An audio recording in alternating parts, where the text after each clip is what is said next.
अच्छा जी, मैं कंटिन्यू करूं इसको?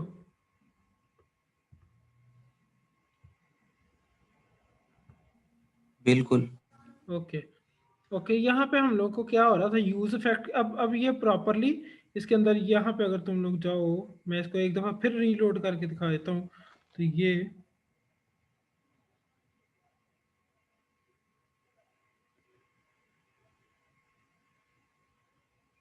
ये रनिंग होने के बाद जब यूज इफेक्ट के ज़रिए ये है, पहले काफ़ी ज़्यादा एरर आ रहे थे तो वो भी नहीं आ रहे, क्योंकि ये तभी चलेगा जब एक दफ़ा रेंडर हो गया।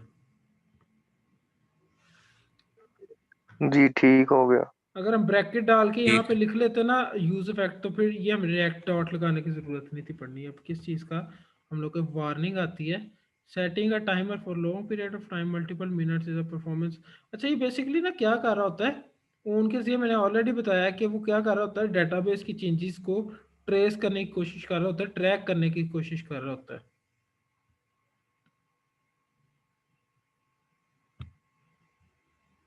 मैं यहाँ पे अगर वंस लगा दूंगा ना, तो वो ट्रैक करने की कोशिश नहीं करेगा, बल्कि एक ही दफ़ा एक्सेस कर लेगा सारा कुछ।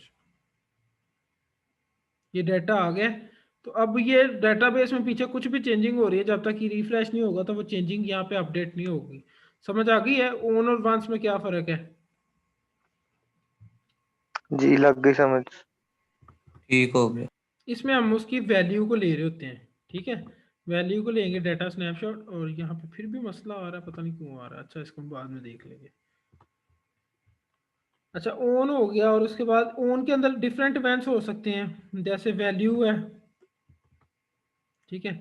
और वैल्यू के साथ ये फंक्शन कॉल हो जाए, डाटा स्नैपशॉट उसको रिसीव हो जाए, और यहाँ पे चाइल्ड एडिट के अंदर हम लोग को आ जाए, चाइल्ड रिमूव्ड के अंदर हम लोग का ये हो जाए ओन वाला, ठीक है। तो डिफरेंट है। अब ओन के बाद हम लोग के पास क्या आएगा, यहाँ पे ओन डिस्कनेक्ट है, वंस आ गया, listens for exactly one type of the specific event type and then stops listening. This is equivalent to calling on and then calling oof inside the callback function. सही हो गया? तो once के जरिए क्या होता है, एक ही दफ़ा वो इवेंट की कॉल बैक को स्टडी कर लेता है, उसके बाद बार बार वो उसको नहीं ट्रेस कर रहा होता। तो इसमें फिर भी जैसे ऐप को रिफ्रेश करेंगे तब वो चेंजेस लेके आएगा। इवेंट यहाँ पे ये इसका तो मुझे यही समझ लग रही है, listens for exactly one event of this specific event type and then stop listening. सही हो गया? जी सही है। और यहाँ पे इसके अगेन हमारे पास इवेंट टाइप हो सकते हैं, और value, child edit, child change same वही है। सही है। और इसमें दूसरा हमारे पास पैरामीटर हो सकता है उसका, सक्सेस कॉल बैक का जो एक फंक्शन होगा, उसमें अगेन ए और बी है, ए में डाटा स्नैपशॉट आएगा, बी में एक स्ट्रिंग आएगी। तो ये ओवरऑल काफ़ी इन डीप जाके इसकी डॉक्यूमेंटेशन को समझना पड़ता है।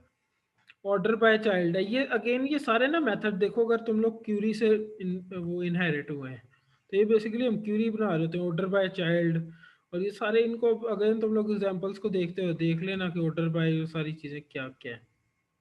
ऑर्डर बाय की, order by priority, order by value, push. अच्छा, पुश को देखते हैं हम लोग क्या है। पुश क्या करता है, generates a new key, generates a new child location using a unique key and returns this reference।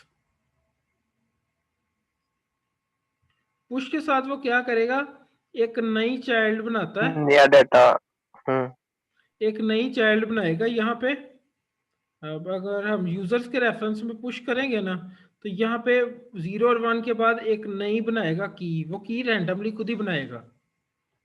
हमने तो यहाँ 0 और 1 लिखा है ना, तो वो खुद ही बना लेगा तीसरी, और उसका जो रेफरेंस होगा वो रिटर्न कर देगा पुश को कॉल करने के साथ ही। तो जैसे मैं यहाँ पे लिखता हूँ ना, यहाँ पे अगर मैं लिखूँ, अच्छा, कंसोल लॉग करवाने से पहले मैं लिखता हूँ, अभी डेटाबेस के अंदर मेरे पास 0 और 1 नहीं है, जो मेरे पास कंसोल लॉग के अंदर आ रहे थे नीचे। यहाँ पे अगर देखो तो 0 और 1 नहीं आ रहा है, ठीक है। अब मैं यहाँ पे लिखता हूँ ये वेरिएबल है न्यू रेफरेंस इक्वल टू, जो ऑलरेडी रेफरेंस है उसमें पुश करना है। ये खाली एक उसका बनाएगा और उसका रेफरेंस ला के दे देगा इसको, उस रेफरेंस में हम नया डाटा रखवा सकते हैं। ठीक है, तो हम इस न्यू रेफरेंस के अंदर, अच्छा नया डाटा रखवाने के लिए फंक्शन होता है एक सेट का, यहाँ पे सेट आएगा, रिमूव के बाद शायद आ जाए, सेट का फंक्शन होता है। सेट के अंदर आपने वैल्यू देनी होती है, यानी ऑन कंप्लीट पे क्या हो जाए तो वो ये क्या हो गया है,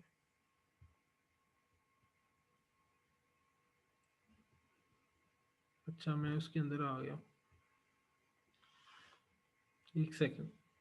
अच्छा ऑन कंप्लीट पे ये again on complete I think optional होगा यहाँ पे ना, अगर हम लोग देखें तो सेट के अंदर इसके पैरामीटर्स नहीं लिखे हुए उन्होंने। हाँ ऑन कंप्लीट ऑप्शनल है कि ये वैल्यू इंसर्ट करने के बाद क्या करे तो वो अगेन कॉल बैक हो सकता है।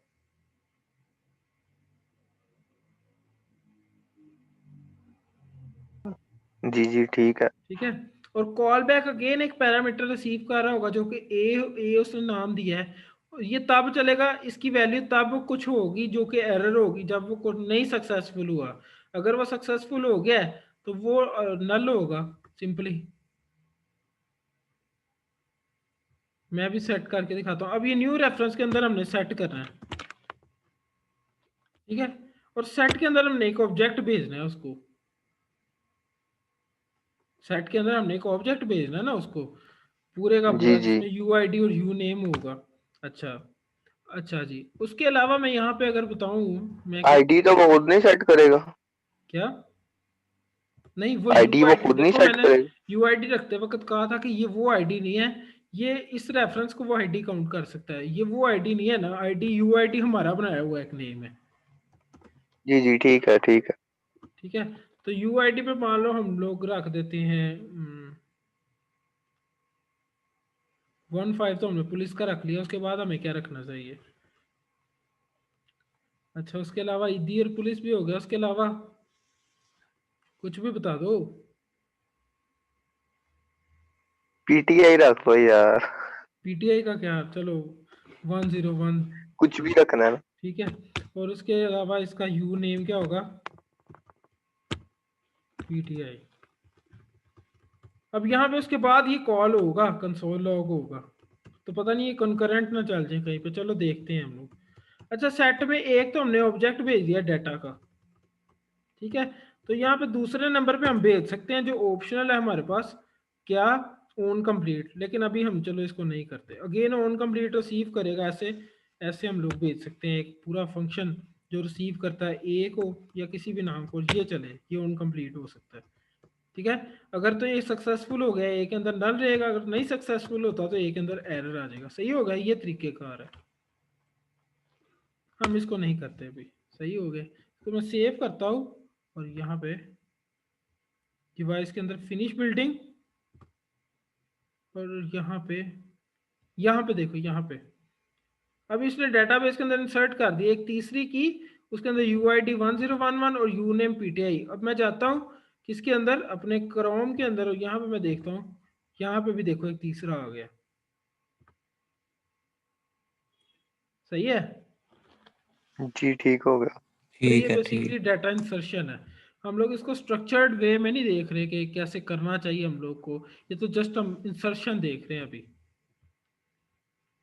डाटा गेट करना भी हमने देख लिया, इंसर्शन भी देख लिया, गेट करने के लिए ऑन ऑफ और वंस हमने देखा है, और इसके लिए सेट देखा है, जैसे सेट है वैसे गेट भी हो सकता है। तो ये पूरी डॉक्यूमेंटेशन है, तुम लोगों को मैं नहीं कह रहा कि तुम लोग सारा पढ़ो, लेकिन रेफरेंस के एटलीस्ट सारी ये चीज़ें पढ़ लेना, देख लेना क्या क्या चीज़ें। सही है। अच्छा जी जी। इन्होंने डॉक्यूमेंटेशन ना लिखी है एक खास फॉर्मेट में, जैसे स्टार्ट एट मेथड है ना, उसके अंदर पहला पैरामीटर वैल्यू होगा जो कि कुछ नंबर भी हो सकता है, स्ट्रिंग भी हो सकती है, बुलियन भी हो सकता है, नल भी हो सकता है। दूसरा ये कोमे का मतलब है, उसमें दूसरा पैरामीटर की होगा। ठीक है, और यहाँ पे इसमें नीचे जाकर तुम लोगों को ये भी पता लग सकता है कौन सा रिक्वायर्ड है और कौन सा ऑप्शनल है। जो नहीं लिखा वो रिक्वायर्ड है, जो ऑप्शनल है उसके साथ उन्होंने लिखा है कि ऑप्शनल है। अगेन वो देने से क्या क्या होगा, ये सारा कुछ है।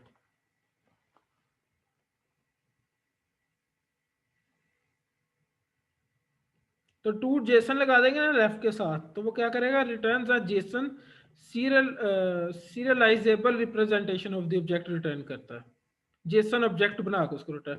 अब तुम लोग को जावास्क्रिप्ट ऑब्जेक्ट और जेसन ऑब्जेक्ट में क्या फ़र्क है, थोड़ा सा फ़र्क आता है उसकी, जैसे उसमें जेसन में हम लोग डबल कोटेशंस को ही यूज़ करते हैं, तो इस हवाले से थोड़ा बहुत फ़र्क आता है। मतलब वो जेसन सीरियलाइजेबल रिप्रेजेंटेशन करके ऑब्जेक्ट की रिटर्न कर देता है। टू स्ट्रिंग भी कर सकते हो, वो क्या करेगा, absolute URL of the location share कर देता है, क्योंकि रेफरेंस के साथ हम लोग यूज़ कर रहे हैं ना, रेफरेंस डॉट टू स्ट्रिंग, तो वो उसका जोन सा ओवरऑल उस रेफरेंस का यूआरएल बन रहा होता है, वो हम लोगों को रिटर्न कर देता है। अगेन इसके और फंक्शन भी हो सकते हैं, चाइल्ड वगैरह वगैरह, तो वो ये इसको तुम लोगों ने देखना है, रेफरेंस को। ठीक है, जी ठीक है। ठीक हो गया। अपडेट का है, उसके अलावा देख लेना, ना हुआ तो हम लोग इसको मजीद एक्सप्लोर एक दफ़ा एक दिन मजीद इस पे लगा लेंगे।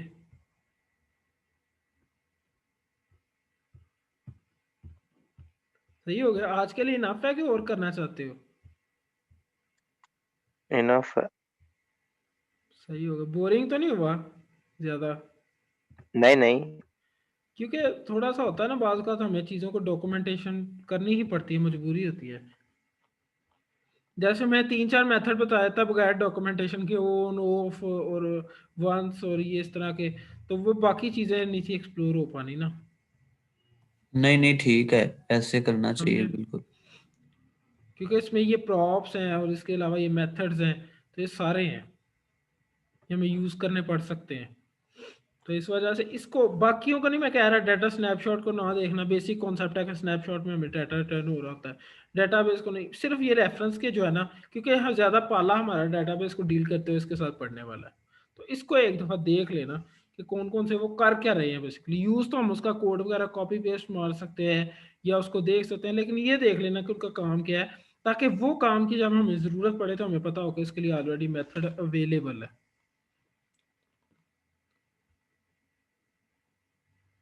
जी ठीक हो गया। सही हो गया, आज के लिए फिर ओके करें। ओके करें। ठीक अपना है ओके। बहुत सारा ख्याल रखना है भाइयों, तो हमें याद रखना है। सही है, ओके। अल्लाह हाफिज़। अल्लाह हाफिज।